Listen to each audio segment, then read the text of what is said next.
Hello friends, आप देख रहे हैं डिजिटल नॉलेज। तो आपको पता होगा कि कक्षा 9 की टर्म 1 की बोर्ड परीक्षा की घोषणा हो चुकी है। तो चलिए देखते हैं विज्ञान साइंस टर्म 1 का सेट 1। और आपसे रिक्वेस्ट है फ्रेंड्स कि जितने भी आपके कांटेक्ट दोस्त हैं सभी को शेयर करें ताकि झारखंड बोर्ड की क्लास 9 की कोई भी स्टूडेंट इस बार फेल ना हो। चलिए देखते हैं।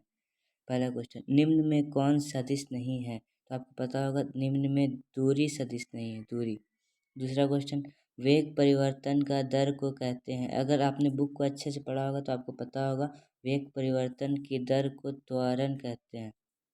तो देखिए देखते हैं तीसरा क्वेश्चन, चाल और वेग का मात्रक होता है मीटर पर सेकेंड। चौथा क्वेश्चन, ऑडोमीटर मापता है। ऑडोमीटर गाड़ियाँ में लगा हुआ रहता है ऑडोमीटर, तो गाड़ी में जो मीटर लगा हुआ था वो क्या नापता है? दूरी। तो इसका आंसर हो जाएगा दूरी। पांचवा क्वेश्चन देखते हैं, 20 मीटर पर सेकंड का किलोमीटर आवर में मान होगा। तो आपको पता है कि मीटर पर सेकंड को किलोमीटर पर आवर में बदलने के लिए हम लोग को 20 को गुना 18/5, 5 चौके 20, 18 चौके 72। तो देखिए 72 कहाँ है? 72। अब अगला क्वेश्चन देखते हैं। 6, एक कार की चाल 15 मीटर की दूरी तथा तय करने में 18 किलोमीटर प्रति घंटा में 36 किलोमीटर प्रति घंटा हो जाती है तो कार को त्वरण है। तो आप इसको सॉल्व कर लीजिएगा। इसका आंसर होगा 2.5 मीटर पर सेकेंड।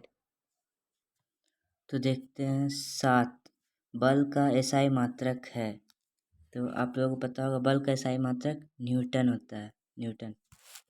अगला क्वेश्चन 8, एक न्यूटन किसके बराबर होता है? तो आप लोग को पता होगा एक न्यूटन 1 किलोग्राम मीटर पर सेकंड के बराबर होता है। 9वां क्वेश्चन, तीन पिंड ए बी सी के द्रव्यमान क्रमांश 5 ग्राम, 5 केजी, 2 केजी, 10 केजी है। इनमें किसका जड़त्व सबसे कम है? तो आपको पता होगा इस बी का 2 केजी का कम है। कम कह रहा है, कम किसका है? 2 केजी, 5 केजी, 10 केजी में सबसे कम 2 केजी ही ना है। 2 केजी हो जाएगा 10 का।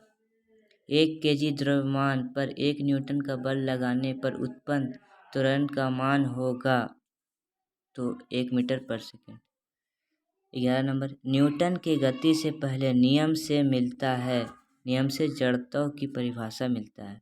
न्यूटन गति के कौन से नियम से बल मापने का सूत्र मिलता है? तो आप लोग को पता होगा दूरी नियम से सूत्र मिलता है। जी का मान होता है जी ग्राम। आपको पता होगा बुक अगर आपने पढ़ा होगा तो जी का मान 9.8 मीटर पर सेकेंड स्क्वायर होता है। देखते हैं अगला सवाल, 60 केजी द्रव्यमान के किसी मनुष्य का चंद्रमा पर भार होगा जी इज इक्वल टू 10 मीटर पर सेकेंड। तो आप लोग को पता होगा इसको अगर आप लोग सॉल्व कीजिएगा तो 100 न्यूटन आंसर आएगा। 15, शरबत बनाते समय पानी में चीनी मिलाने पर चीनी पानी में मिल जाता है। यह पदार्थ के कणों के किस गुण को दर्शाता है? चीनी में पानी मिल जाता है तो ये पदार्थ के कणों के बीच स्थित स्थान होता है, इसीलिए वो मिल जाता है।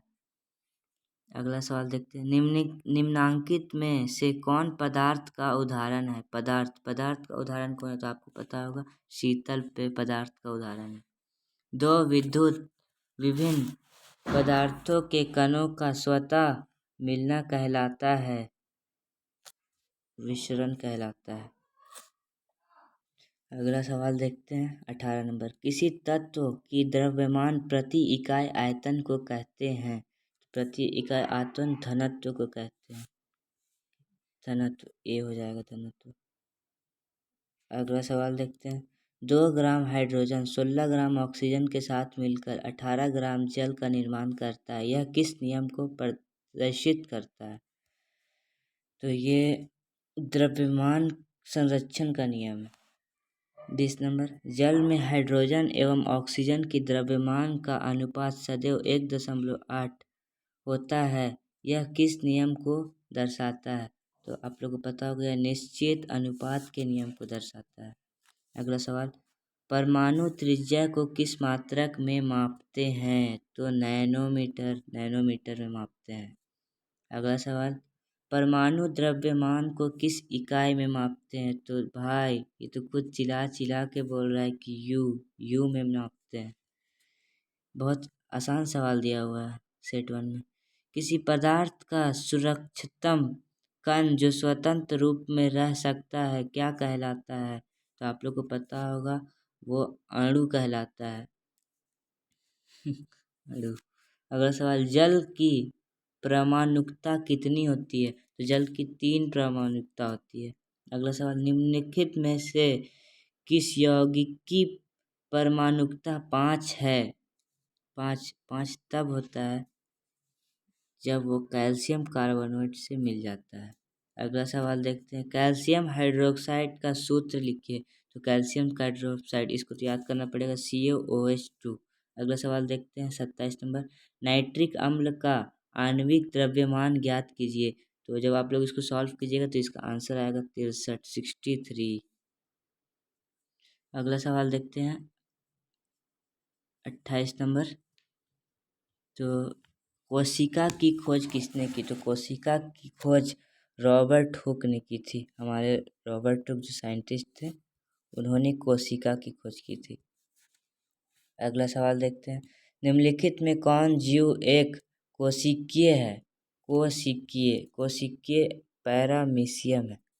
30 नंबर, पादप कोशिका को सबसे बाहरी परत क्यों है? सबसे बाहरी परत है वो क्योंकि उसकी कोशिका भित्ति होती है। कोशिका भित्ति बनी होती है जब सेल्यूलोस से मिलता है। कोशिका झिल्ली का कोशिका के बाहर से अपने भोजन तथा अन्य पदार्थ को ग्रहण करने की प्रक्रिया को क्या कहते हैं? तो दोस्तों उसे डंडोसाइटोसिस कहते हैं। B number. अगला सवाल, कोशिका में आनुवांशिक गुणों की सूचना कहाँ होती है? आनुवांशिक गुणों की सूचना गुणसूत्र में होती है। बहुत आसान सवाल है, गुणों की सूचना गुणसूत्र में। लाइसोसोम कौन बनाता है? तो लाइसोसोम हम लोग के गाल्जी उपकरण, इसे याद करने का बहुत अच्छा ट्रिक्स है। लाइसोसोम कौन बनाता है? तो हमारे चचा गाल्जी उपकरण बनाते हैं। किसी विशेष कार्य को करने के लिए कोशिका एक विशेष समूह बनाती है। तो अगला सवाल, किसी विशेष कार्य को करने के लिए कोशिका एक विशेष समूह बनाती है। इस समूह को क्या कहते हैं? तो इस समूह को उत्तक कहते हैं। अगला सवाल, तना के शीर्ष अस्थायी भाग में कौन उत्तक पाया जाता है? तो उसमें विभज्योतिक उत्तक पाया जाता है। अगला सवाल, पौधों में पत्तियों द्वारा बने हुए भोजन का संवहन पौधे के सभी भागों में कौन उत्तक करता है? अगर आपने बुक अच्छे से पढ़ा होगा तो आपको पता होगा कि फ्लोएम बनाता है। अस्थियां एवं मांसपेशियों को जोड़ने वाली रचना है। तो जो अस्थियां एवं मांसपेशियों को जोड़ती है वो क्या कहलाती है? तो वो टेंडन कहलाती है। तो अगला सवाल देखते हैं, नारियल के रेशे में कौन उत्तक पाया जाता है? नारियल के जो ऊपर घास के तरह का कोई रेशा होता है वो क्या कहलाता है? तो उसमें स्क्लेरोकाइमा पाया जाता है।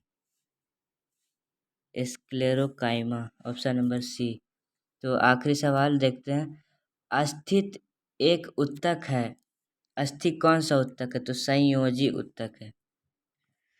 अगर वीडियो अच्छा लगा हो तो लाइक कीजिए, चैनल को सब्सक्राइब कीजिए और वीडियो को अपने दोस्तों के साथ ज़्यादा से ज़्यादा शेयर कीजिए ताकि वो भी इस वीडियो का लाभ उठा सके और एग्ज़ाम में अच्छे से अच्छे नंबर ला सके। तब तक के लिए जय हिंद, मिलते हैं अगले वीडियो में। Thank you.